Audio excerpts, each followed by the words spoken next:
Thank you, Madam Chair. Ms. Powell, let me first relate a story. A couple of years ago, I was invited by a candidate for City Council in Baltimore to join him going door to door to try to get political support for him. So it was an opportunity to do some grassroots politics.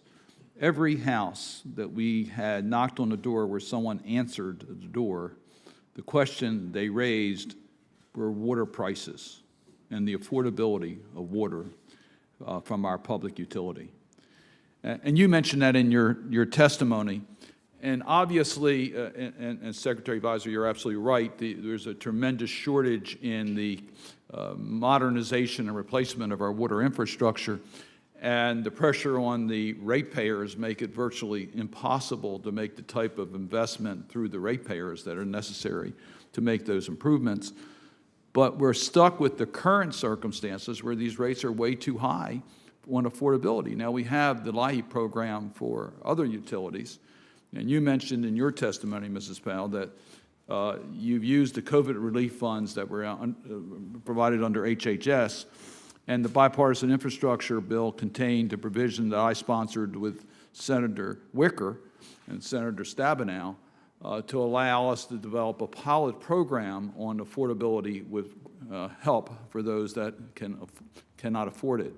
So could you just go into a little bit more detail as to the need on affordability as to the customers in your region struggling to pay their current water bills, let alone if additional responsibilities are imposed upon them because of the challenges that you've mentioned? Yes, sir. Thank you, Senator Cardin, for the question, and thank you for your leadership on this issue as well.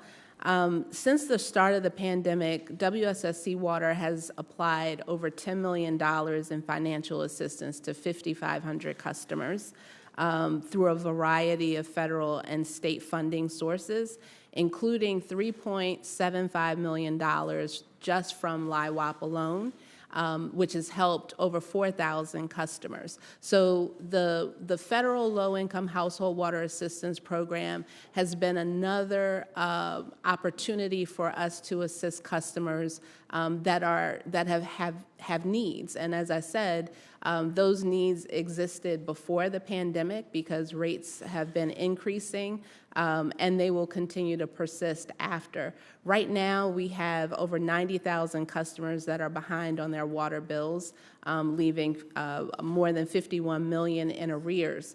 When we can't get the funding from our customers because we're not for profit, we then look to raise rates, and that's an unsustainable solution. So having a permanent low-income household water assistance program provides us another way of providing the needed funding to help customers with the rising costs of water and sewer bills, because our costs are increasing to deal with just maintaining the infrastructure we have.